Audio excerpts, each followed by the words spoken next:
A wonderful good morning to the beautiful listeners of BADEGGI Radio 90.1 FM. Thank you for always staying right here with us on this frequency. Today is Saturday, the 29th day in the month of November, year 2025. Studio time check is at 7:35 a.m. I am Usman Apaya, welcoming you to weekend review of the national dailies.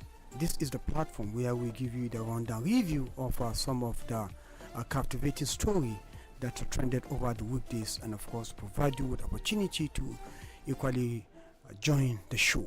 Yes, you can do that via our telephone line on 091 3857 9001, and on our Facebook you can join us on the BADEGGI Radio 90.1 M headset FM, where you post your comment and contribution, and on our YouTube channel you can follow us at BADEGGI Radio 90.1 TV.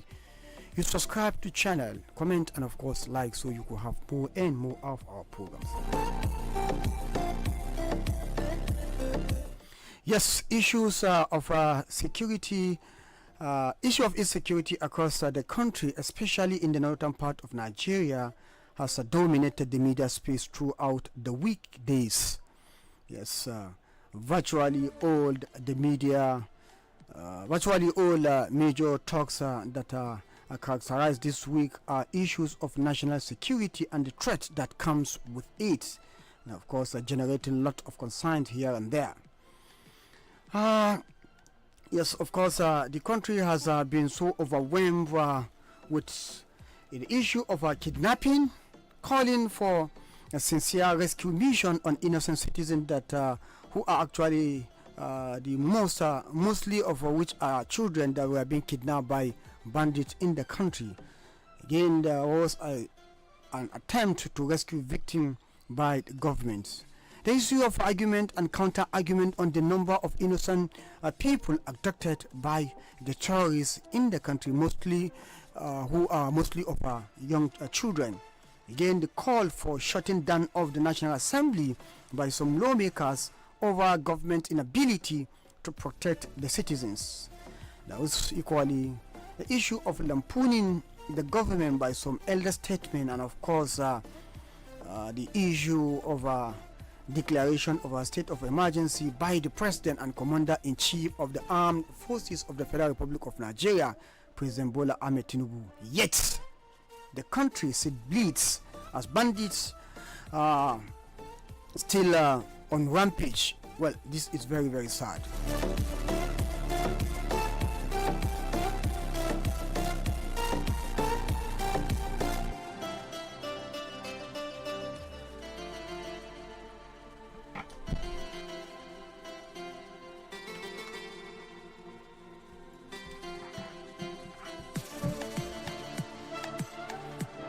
Now, beginning with the issue of the kidnappings, let's give you some of the voices, because today we're going to have some of the stories will have to be speaking for themselves, so we have to have more of largely it's going to be the voices that makes the round as some of the stories that trended over the weekdays. Now let's begin with this one that Senator Abaribe is calling making his own issues on the issue of kidnappings around the country. Let's listen to the senator.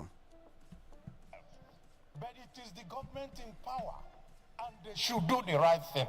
What are the right things? We take only one example. The governor of Kebbi said that somebody ordered troops out and people were kidnapped. Till today, nobody in Nigeria knows what happened, and no question has been asked. And we are sitting down here as a parliament, and we turn and we talk. Yet, somebody is responsible. If I'm the commander-in-chief, not once, not twice, special supplementary budget to support our armed forces arising from the request of President Bola Ahmed Tinubu. Those requests were not made for the armed forces to buy ice cream. It wasn't meant for them to do Tobola in military nightclubs. They are meant to strengthen the armed forces to re-equip them, to give them access to acquire their technology, and to train, and even now, directive to recruit. My name is Engineer Baribe, and I represent Abia South. The writer, George Orwell, made a very profound statement, which I will quote. He says that in times of universal deceit, telling the truth becomes a revolutionary act. We are being told every day to be patriotic. We are being told here that we shouldn't say anything against. We are being told that, oh, you shouldn't talk about the past. You should focus on the present. Yet, on this floor, rather than focus on what we're supposed to talk about, we go back to say, oh, during 2015, oh, the Chibok girls happened, and oh, we are now rescuing people. People were not rescued at that time. During Chibok, 17 local governments in Katsina were not having parleys with bandits. People in Kebbi were not leaving all the rural areas and coming to only the urban areas to stay. People in Niger were not being kidnapped. So why do we need to? At any time we need to talk about the present issues of today. We go back to start to look for excuse for our failures of today. I only want to say, let us do the right thing. We're not blaming this government for what they are finding itself, but it is the government in power, and they should do the right thing. What are the right things? We take only one example. The governor of Kebbi said that somebody ordered troops out and people were kidnapped. Till today, nobody in Nigeria knows what happened, and no question has been asked.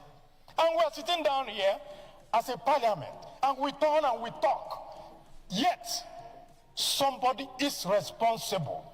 If I'm the commander-in-chief, I will call the army commander in that place and the head of the army and say, if you don't get me the head of this person who withdrew the troops to put all these children in jeopardy, then you make an example of him.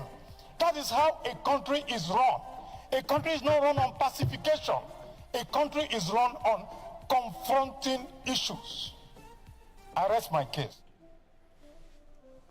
Now that is Senator Aberibe there making his own case on the issue of kidnapping that has been on the rise in Nigeria. Very, very sad one. Now another very important issue again has to do with the call for sincere rescue mission for most of the children who are being kidnapped in the country.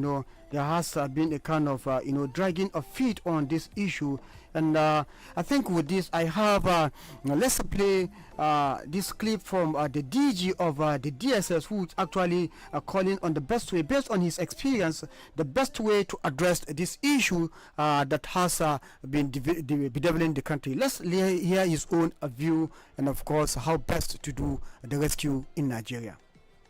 With you, when I was state director in Bauchi, most of you will remember an incident in Azari. A group of terrorists, the Boko Haram, then had invaded Azari. They were shooting in an attempt to kidnap, and the community chased them. They killed some members of the community, but the community members killed all of them. The last guy, Khalid, climbed onto a tree and was firing. The community stood, they were resilient, and they killed Khalid. Since that day, there has not been one terrorist attack in Azari.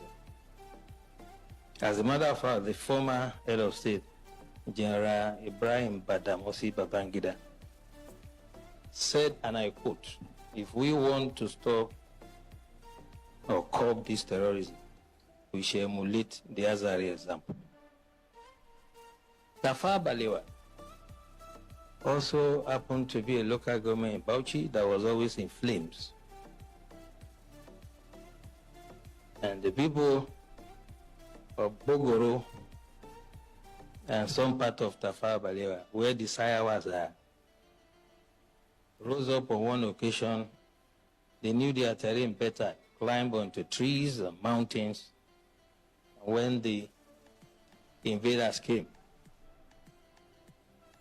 they did not only repel them, they seized their weapons. And since then, you can attest to it that you hardly hear about Tafawa Balewa again. What I'm trying to say, the practical approach to mobilizing people, is that you have to get everyone involved. You do not expect the Nigerian Army, police, DSS, to protect every Nigerian or every community. It is not going to work. In the US, if you visit someone in the house,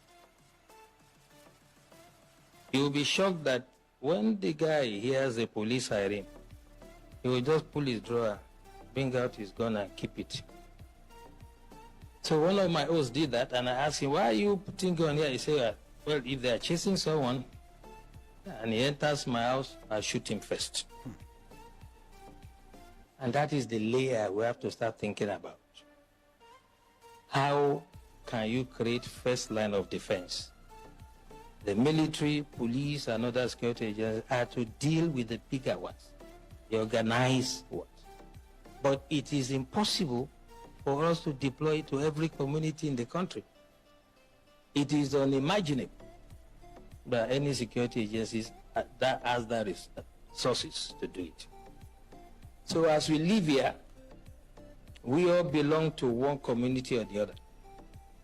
What we have to start experimenting is how we can make the community to prepare first, if the first line of defense for it. General Wahab said it clearly. And for me, there are 3 takeaways from his lecture. By the way, the general and I were guest speaker at one program in our office, so I'm not surprised that his dexterity. He has developed some sort of expertise in what he does. But 3 things for me. He asked us a question. What is our own culture? Our culture is communal. We do things together. Festival together. Ceremonies together. Wedding ceremony, whatever. So why can't we fight some miscreants, some charlatans among us together? The community should say, "You cannot come here. This is what Tafawa Balewa has done. If you go to that community to attack them, you'll be sorry for yourself." I challenge anybody to try it. And this is the way we have to do. We have to allow some level of armament for the communities, and they can serve as the first line of defense. Second takeaway from what the general said. Whole society approach is not the first time we are hearing. But what I'm saying, the way to do it is when we live here, those of us who are society approach is not the first time we are hearing.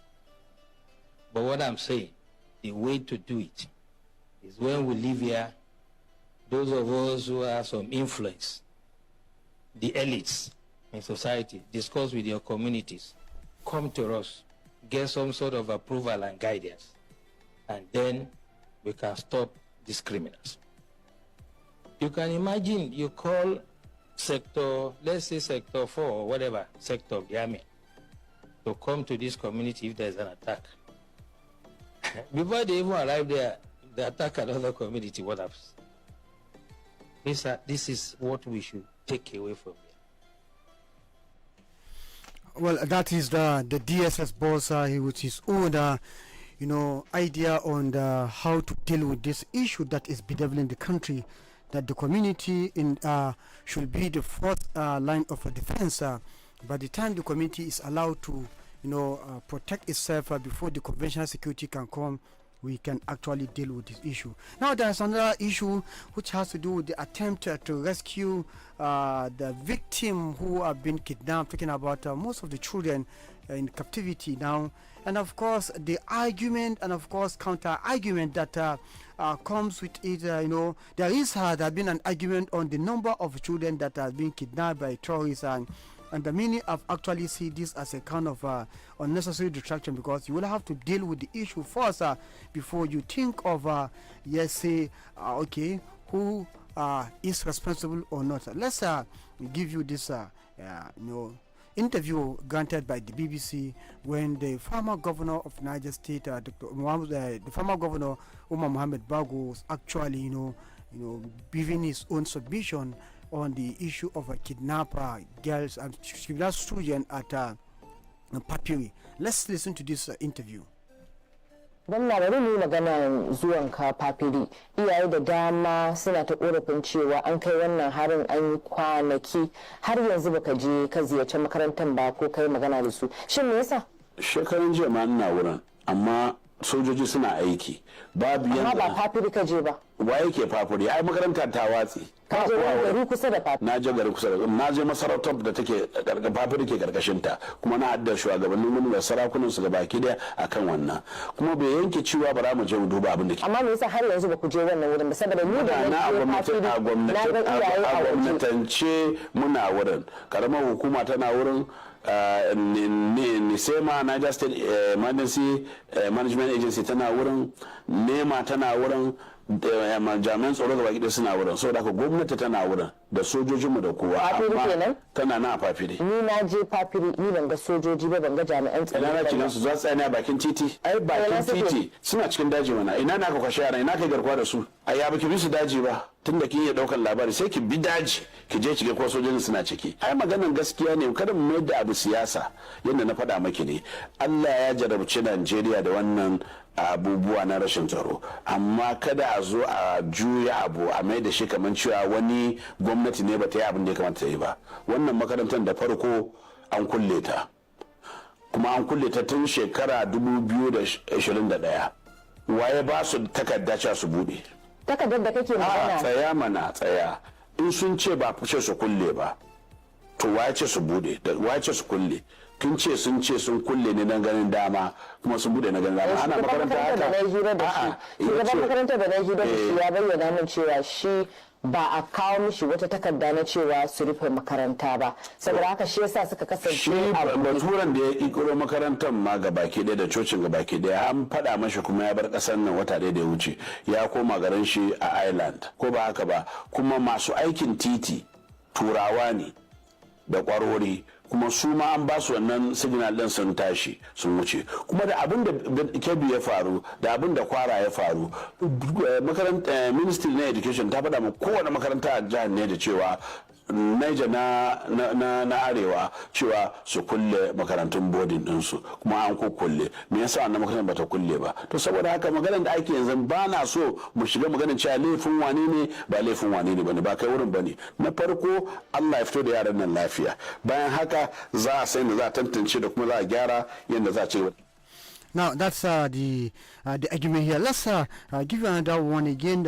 This one is the English version of it. Let's hear. It's not about Christianity. It's beyond that. The school where people, the church has been there for a lot of people. In that area, Papiri, the church has served as an orphanage. The church has served as a school. The church has served as a home to a lot of people who are homeless. So it's beyond just Christianity. A lot of people who even attend the school, who are even students in that school or pupils, are probably not just Christians. It's a mixture. A lot of devil advocacy would say people are trying to take advantage of that situation, to trying to blackmail the country. And this is what I feel. Like this is like an attempt to blackmail or to bring crisis within this country, trying to portray that Christians are maligned or are being treated otherwise. But it's not so. You have said that the numbers are exaggerated. How did you reach this conclusion? There was an attack and there was scare. A lot of children went into the forest. The school said to me in writing, missing, not abducted. Number of missing students. So they are not certain whether these entire students are with the bandits, nor or are they in the bush. We have opened a register there and we are counting.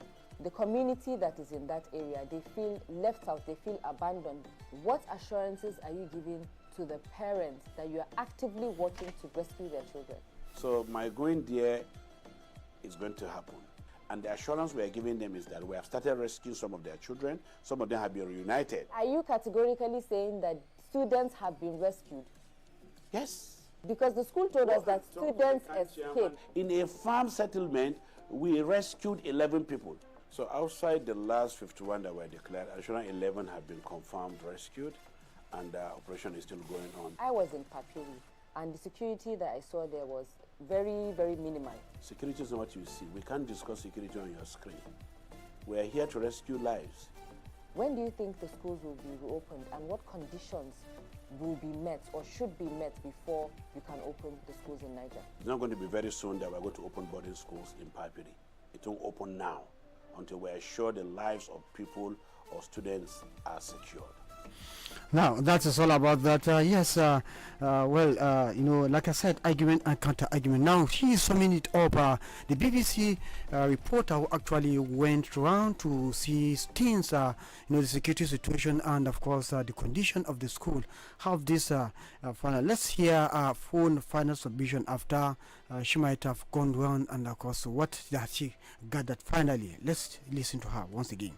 I've just got back to Nigeria's capital, Abuja, from the north-central state of Niger, where a number of school children were abducted from their Catholic boarding school in the community of Papiri last week.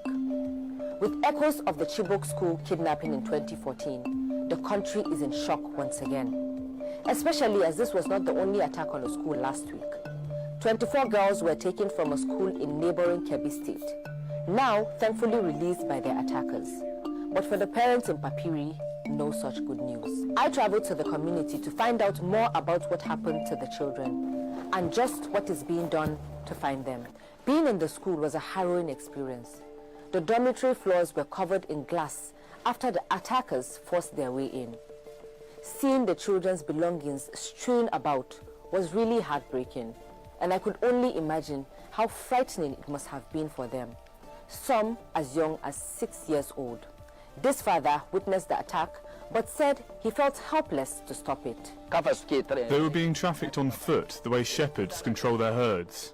The gunmen were on bikes while controlling the girls. So, what is being done? Well, the messages from officials I spoke to have been conflicting and confusing. Bishop Bulus Dawa Yohana is a Catholic cleric in the region and the school's proprietor.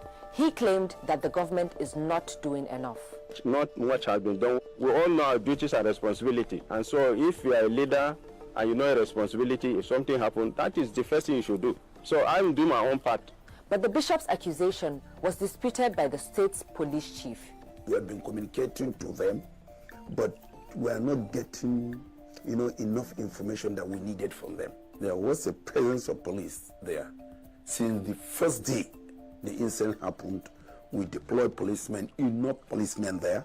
By God's grace, we will get those children and we will rescue them and we will bring them back to their family. There's been a lot of confusion around exactly how many children were kidnapped, with initial reports from the Christian Association of Nigeria saying it was over 300. The governor of Niger State disputed that number. There was an attack and there was scare. A lot of children went into the forest. The school said to me in writing, missing, not abducted. Number of missing students. So they are not certain whether these entire students are with the bandits, nor or are they in the bush. We have opened a register there and we are counting. So, where does that leave the parents? The assurance we are giving them is that we have started rescuing some of their children. Some of them have been reunited. Are you categorically saying that students have been rescued? Yes, we are here to rescue lives. President Tinubu has now declared a security emergency across Nigeria and ordered the recruitment of 50,000 more police officers. His government has come under heavy criticism for its failure to handle the security challenges in the country, notably from US President Donald Trump, who claims a Christian genocide is happening. This is strongly refuted by the Nigerian government, who have pointed out that people of all faiths have been targeted in militant attacks. Well, that is the submission of the reporter after going around to actually see things for themselves. And so the issue of kidnapping in this part of the north, which is Niger, it has been greeted with argument and counter-argument on the exact number of the people who are actually being, abducted by these bandits and, of course, terrorists. Now, moving forward, there is again call for the shutdown of the National Assembly by some lawmakers over what they describe as the inability of the government to protect the lives and properties of the citizens. Yes, one of the National Assembly lawmaker has actually, stood up to say this. Let's listen to his own submission in the National Assembly. Mr. Speaker, we can even declare legislative emergency. Close the House, shut it up. Who are you legislating for? What laws are you making when the country is running in blood? The country is running in blood and tears. You cannot go, the farmers cannot go to farm. Our traders cannot go to market. Worshippers cannot go to mosque, cannot go to churches. Then what are you legislating here? Mr. Speaker, if the government is not prepared to actually do the right thing that will protect the lives and property of our people, I urge on you, I urge on this honorable house, as a house of the people of Nigeria, to stand up to pay the supreme cost. And that is no more than to shut this house down and to call an emergency on any legislative issue and wait until the right thing is taken by the government of the day. Mr. Speaker, I also want to believe we are equally responsible.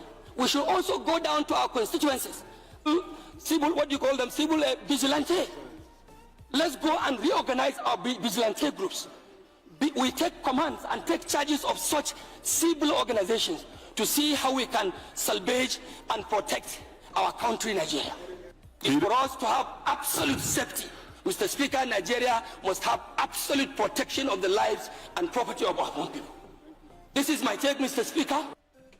Well, that is Honorable Alassane Ado Doguwa, who is actually calling for the shutting down of the National Assembly because of the inability of the government to protect the lives and property of its people, the various people who gave the mandate to go there and be at the seat of authority. Let's listen to another National Assembly maker making a case on this issue of insecurity. Very interesting. We know who these bandits are. We know where they are. We know what they want. What is left for us to conclude? If we are going to do negotiation, do it and finish it. If we are going to fight, we'll fight it to the finish. What is the big deal? We know everything. Why are we covering? Why are we covering all these things? And I want to align myself with distinguished Senator Abaribe. Sir, the issue that must take precedence is who withdrew the soldiers from Maga Primary School, on whose instruction. The world want to know, Nigerians want to know, we that is particularly affected, we want to know, sir. Because if we don't get to the bottom of this incident will be repeating itself. Thank you very much, the Senate President. Well, that's another National Assembly senator, for that matter, making a case on this issue of, insecurity, kidnapping, and of course, armed banditry that is now bedeviling the country. Now, we still have some illustrious Nigerians who have actually come to lampoon the government on the issue of insecurity in the country, and of course, this one is coming from the former president of Nigeria, talking about President Olusegun Obasanjo, who is actually, making, his own submission, and of course, he has actually, lambasted the government on the way they are actually, tackling the issue of insecurity. Let's listen to Obasanjo, please. No matter what religion you belong to, no matter where you come from, no matter what profession, we Nigerians are being killed. And our governments seem to be incapable of protecting us. We are part of the world community.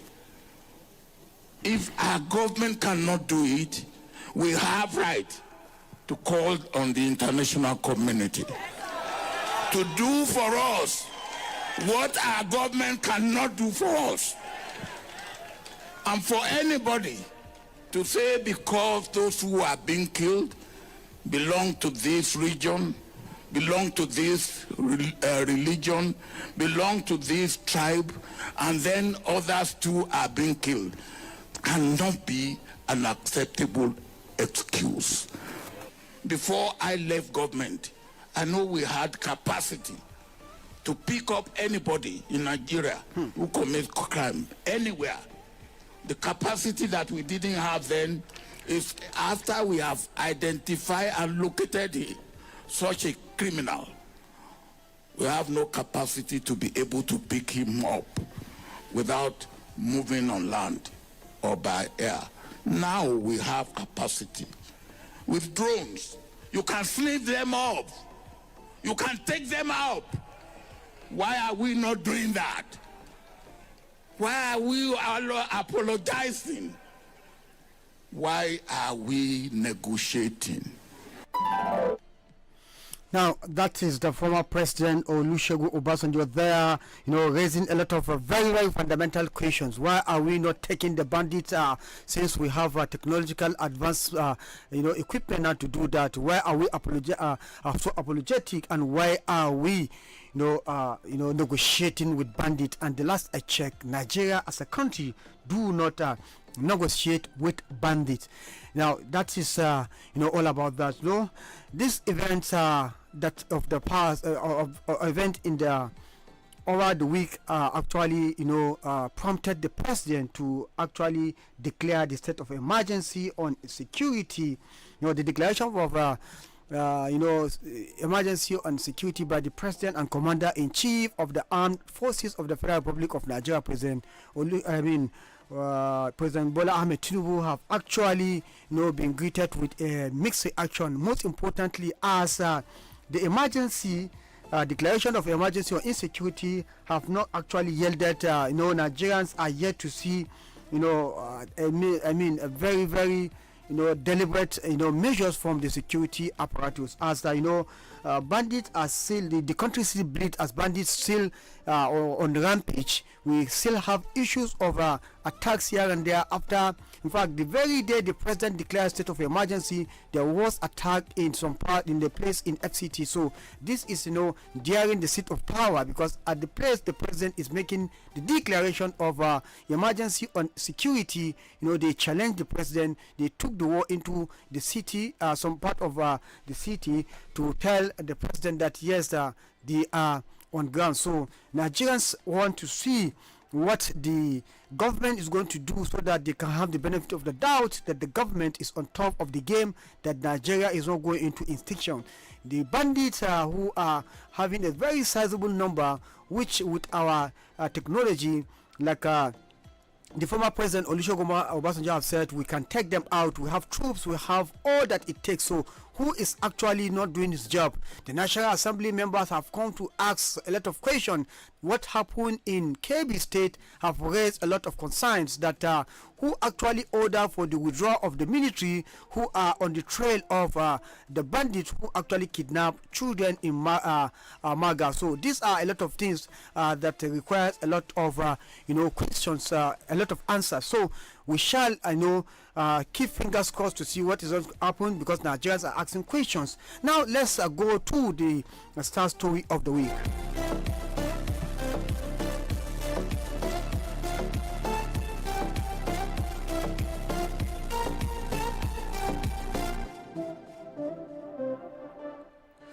Well, just before we go to the star story of the week, let's bring you this interview again granted by Baba Datti Baba Ahmed. It's very important. Let's listen to this one first. Abductions because I'm in a rush, have a chance of succeeding. Because I'm in a hurry to drop this topic. This declaration of a state of emergency is a joke. Leave it at that. Right. Remember, memory lane. with you and with another TV station, I nearly stopped the swearing in of this government. I don't want that to happen again. Anything that goes wrong, I don't want to have contributed to anything, because this government is skating on thin ice. And the ice is so thin you cannot believe it. We're in a precarious situation in this country. Remember, I warned us not to swear in Tinubu Shettima ticket. It nearly stopped it. If not because some of us were very lazy and scared, we could have stopped it. Now, put Shettima and Tinubu aside. I don't want to talk about them. I want to ask 3 groups of people to please see what they have done. The judiciary, please see what you've done. You have brought in an incompetent government that is incapable of fulfilling their promises. Nigerians, you and I and everyone, Obi Atiku and everybody, see what we have done to ourselves, allowing Tinubu Shettima to ruin our country. The armed forces, see what you've done, that they will come look you in the face and call you bloody fools. I'm not talking about Tinubu Shettima anymore. They are inconsequential because they don't even know what they're talking about. If you say they should stop building schools, for God's sake, I've written you off. But surely you can't hold them responsible. They are. No, hold on a minute. Let me just make this point. You can't hold them responsible for the historical problem of insecurity in this country. I mean, they've been there for just over 2. Now, that is former running mate of the Labour Party, Peter Obi, talking about Baba Ahmed, who is actually making his own point as issue of the declaration of a state of emergency. Now let's listen again to Barrister Darlington, his own view again on the state of security in the country and the person in charge, whether in charge or not. Let's listen to his own view. Where are those who told us when this thing was going on and some of us expressed our reservation? Don't worry, he has been planning for 30 years. He knows everything. He's the one that created politics and democracy. In fact, he is this and that. There is no name they did not call him. Where are they now? John go don mature. Oh, yeah, come out now. Have I not been telling you here that monkey clever? Now when 3 days together. Now they have separated the trees wide apart. One in Umulogo. One in Avutu. Oh, yeah, jump now. Jump, make I see you. Is it to make mouth? Did I not say it long ago? Yet, because I don't have a choice. They don't know a prophet. Look, we have said it before, and we are saying it again. All those things that you refuse to believe or admit, you must admit it by force. Because nature does not accept a vacuum.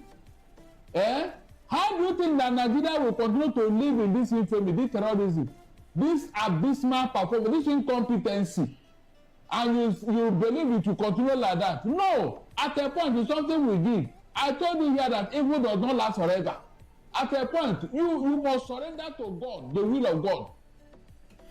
Now, that is Barrister Darlington, which is on there. Now, let's take you very much into the star story of the week.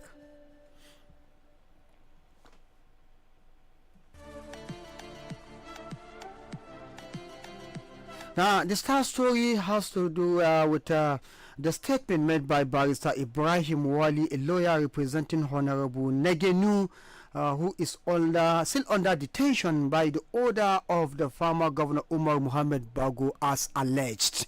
Now, he granted an interview on the detention of his clients, continued detention of his clients. Let's listen to what actually even led to the detention of Negenu in the first place, as the barrister have actually explained. Let's listen to his own interview, very short one.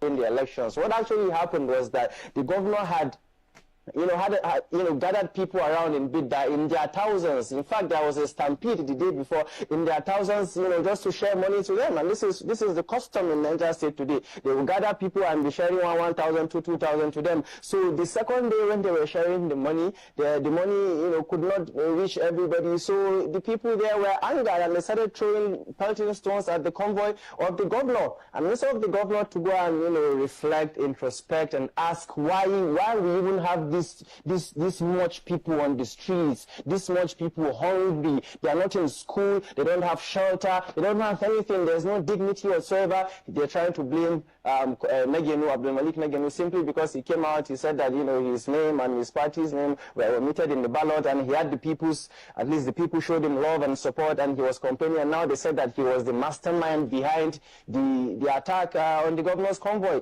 But even the governor's special advisor and the governor's team, before they backtracked and said, he was Abdulmalik Negenu, they came out and said it was due to the fact that there was too many people in House 7, a hotel in Bidda where the governor was staying at the time, when they were sharing money. And when the money went off and people were angered, they started throwing stones at the governor. It was the governor himself who invited the people there. He was the one who told them to come and take money there. Very unfortunate. And well, that is, Barrister Ibrahim Wali, the lawyer representing Abdulmalik Negenu, who is still under detention, by the former governor, under the orders of the former governor, as alleged. So we hope and pray that there's going to be a rethink, so that we have a respect for the rule of law. If you have somebody who you have issue with, the best thing to do is to sue him to court. Then the court will decide whether he should remain in prison or he should be freed. So that is our short story. Now it's about time we open the phone line for you to call in and make your own comment and contribution based on the story that is so catchy to you this bright and promised Saturday morning. And when you call, please, you have just a minute to make your own contribution. Now let's pick our very first call of the day. Hello. Hello, Good morning. Good morning, MD Awan. I always appreciate you. Thank you very much. On your tireless effort. Thank you, sir. Usman all the issue I want to raise is about the issue of insecurity. You can see the senators, they are lamenting, everybody is lamenting about the issue of insecurity in this country. Usman you can see the failure of this government. If this government can spend more than 2.5 years, they cannot be able to overcome the security challenge. What is the essence of we having air components and having tradocs all over this country, and we cannot be able to utilize them? It means as if a lot of people are not doing their job. So it's more or less Mr. President should call the attention or to change, the narrative of how things being done in this country. This is not how we cannot continue in this manner. Look at the way people being killed, kidnapping being happening everywhere in most of the northern states. We are heading to. Now, how many states decided to close their school? Is it not a total setback in the north? When we're having a lot of about more than how many millions of people out of school dropout before even this issue of kidnapping comes up. So, what kind of a bad signal is this sending to the north? Yeah, I'm looking at the future of this country, honestly. What kind of future are we to have, in this country? This kind of a lot of children not going to school. Are we not creating a lot of nuisance in the society? So it's that time our governors will wake up from their slumber, and likewise even the so-called representative that we have in the National Assembly, let them wake up from their slumber, and likewise the Mr. President. We cannot continue like this, honestly. This issue of insecurity, a lot of people are tired of this issue of insecurity. Yes. They are not continuing to rescue us all the time. That's my tip. Thank you very much, MD Awal. 0913857900. is number to call and join this show. Hello. Hello, good morning, sir. Good morning, sir. Yes, sir, this is Emmanuel. Okay, Mr. Emmanuel, welcome to the program. All right, sir. So, the only thing I have to say is that we, the masses, we are really at fault on this. Because we do not have a proper assessment on all the leaders we have before we vote for them. And I keep on saying it, even those ones that are still yet to come, they can't rule this country properly, and we can't get the best from them until with another person stand up from another party that have the sense of leadership, that have the controls of authority in him, that is when this country can get back to the normal position. And look at the condition we have. The condition are totally failed. Why can't we go back to the confession we have in 2012 by President Jonathan then?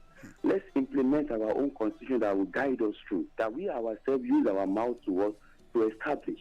That is when this country will get better. But using the constitution that, is not helping anymore. A court will rule on judgment and people will go against the rule of judgment. What is happening? So even the leaders. Well, thank you very much. They don't know the next thing to do. So the best thing for us to make proper assessment on the next election and make the best. Yes. Thank you. Thank you very much for your contribution. Let's take it to the Facebook page. We have this one coming from Mohammed Sani Shambo. He said, "Good morning, Badeggi Radio 90.1 FM. Keep it up with the good work. Allah is with you, and the message, masses are with you. But my country is becoming a joke. May Allah save this country. Amin." Alhaji Uhula Mina said, "God bless Badeggi Radio. Thank you very much." Valwa Musa Alhaji said, "Good morning everyone in the studio. I wish you best of luck and Allah's guidance always." Thank you very much. Aboki Mosoya Adam said, "Good morning, how are you doing?" We are doing fine. Julius Samuel said, "Good morning everyone." Yes, good morning to you, Samuel. Matthew Mani Yachi K Kuki said, "Good morning house." Good morning to you too. Comrade Ghana Jibrin Twachiko said, "Good morning Badeggi Radio Station, the People's Radio." Thank you. Idris said, "Good morning Usman Apaya and Mr. Ebile, Captain Dogo and Baba Elijah Badeggi." Well, they are all listening and hearing. Let's take it back to the phone line. Hello. Good morning, Mr. Apaya. Good morning, sir. This is Yusuf Tanko Pandogan. You're welcome, sir. Thank you, Mr. Apaya. Let me first of all start with the condolence of our great Sheikh who was buried yesterday. May his soul rest in peace. Amen. Mr. Apaya. Yes. Everything about this government is confusion. Sorakiris, that is from the Minister of Defense. Sorakiris, what is Sorakiris? And you can see the former head of state, General Olusegun Obasanjo, said it all. There are fundamental questions he asked and he answered. Why are you negotiating? Let me tell you our experience from our axis there at Pandogari. Birnin Gwari negotiated. The Minister of Defense is even proud to say Birnin Gwari Road is now open. Look, they negotiated and yet they are attacking. Do you know the part of those that will have boundary with Kaduna, we had receiving end. They will come, kill, attack our people, and go back to those areas. So what benefit is negotiation, for God's sake? We know them, we know where they are. I'm sorry. I'm in a sober flow. Mr. Afaya, thank you very much. Thank you very much. Continue to do the good work we are doing. Thank you very much, sir. Thank you. Yes, sir. Well, this is a very, very devastating situation we're having in the country when you have people being kidnapped and see we are in the lawless society. You don't have a government brazen up to the occasion to actually show the bandits that they are the government. So bandits now are taking over some local government. For instance, in Katsina, bandits have negotiated with our 20 local government. Yet these people are not having freedom to farm and do other activities. Hello. Hello. Good morning, Sir. Good morning, Sir Adikule. Thank you very much for the wonderful job and happy weekend to you and every member of the staff. Thank you. And let me first send my condolences to the people of Bauchi for the demise of Sheikh Daim Bauchi. Yes. Alisa Kuma, I mean. You see, Apaya, the issue of insecurity in Nigeria is far to end. Because in one way or the other, to me, it's like the Nigeria state government are not ready to tackle it. Despite all angle of advice and way forward. But my own call this morning to President Bola Ahmed Tinubu and the cabinet is right time they should convene national security for me. Issues need to be addressed. Issues need to be tabled. Because you see, you cannot be tackle this issue of insecurity in one way or the other, single-handed. And the thing is stop to hand. So even you as a government, why can't you just sit down and analyze it? How do we get into this mess? And what shall we do? And what shall we put in the place? Because right now, as we are speaking now, the Nigerian military are totally overwhelmed. The policemen and all of this are no manpower. The civil defense, they are there. They are not of this, they are no manpower. The civil defense too. So what do it mean? The people are just lifeless there. The people on their own, if they want to take law into their hands, to go into the bush, harm themselves, you say totally illegally. It's not all right. So what shall we do? President Bola Ahmed Tinubu should wake up, convey national security. Issue need to be addressed. We have the foreign counterpart. What can they do to us to support us on this issue of insecurity challenges? This is what we need. We don't have time. Elections are around the corner, and we know what election comes with its own sagacity. So please, the government, the leader, we need to take this back, this country back. God bless you all. Thank you very much, Mr. Adekule, for that wonderful contribution. 09138570. 01 is the number to call and join the conversation. Hello. Hello, good morning. Good morning, sir. Good morning. How are you? I'm fine, sir. Alhamdulillah, sir. Allah ya maka albarka, Allah ya ma tashin nan albarka. Sunana Abdullahi ina kira daga nan ne. To, barkanka da shigowa. Ni nawa batun an jin yan sanda daga manya-manya din nan. Gaskiya gwamnati din ta yi abin da ya kamata. Saboda me? Saboda su manyan suna ganin mu muna shan wuya na kashe mana talaka fa kashewa fa. Ba wacewa na talaka wanda ba su ci komai ba, ba su gan komai ba, ba su yi musu komai ba, su ake kashewa. So yanzu da aka yi withdrawing, yanzu su ma abin zai taɓe su za su san yadda su ma za su yi ƙoƙari su gan cewa sun kare ƙasa ɗin nan. Don in ka gan gemu ɗan wanka na konewa ka sa ma naka ruwa. Don saboda abin bai taɓe su ba shine sa su ba su damu ba. So saboda haka ni ina kira gwamnatin Najeriya ta yi ƙoƙari ta san abin da za ta yi a kan batun matakin security din nan. Wallahi abin mu na tafiya. Ko yanzu ma yan wana sun kira ni daga mashigun cewa ga shi nan ga abin da yake faruwa. So saboda haka mu da Allah su yi mana ƙoƙari. Yanzu abin da ya rage a ƙasar nan shine cewa fa wanda za su mutu wanda za su yi rai su rai a cikin wannan halin da ake ciki. To Allah kiyaye. Wallahi. Allah kiyaye. Kuma lastly magana da zan yi lastly akan batun ka san abubuwa na damu kowa abubuwa na damu. Lokaci ba mu da lokaci. Yau mu da Allah da annabi ba goyi biya mu kuɗin mu dan Allah na pension kuɗin abun ya riga ya ke inta in ba kuna so ya mu su shiga wani hali bane dan suna na gida fa ba kuɗin makaranta ba. To shi ko ne sako ya isa insha Allah, sako ya isa. Very quickly, let's take this Facebook message and we wrap up the program for this week. We have this one coming from Muhammad. Muhammad Umar Bukari said, "May God safeguard us in Nigeria, in Niger State and Nigeria. I have lost hope in everything. Do not lose hope. Be optimistic. I shall be well. Nigeria will be great again." Well, listeners, that's all about some of the stories that we can bring for you this bright and promising Saturday morning, and of course the calls and comments we can take. Our time is already been fast spent. We'll have to pack our bag and baggages to leave the studio for now until next week, when we shall be here with yet another interesting package of the weekend review and weekend review of the national dailies from everybody here in the studio who have actually helped us to bring you this program this morning.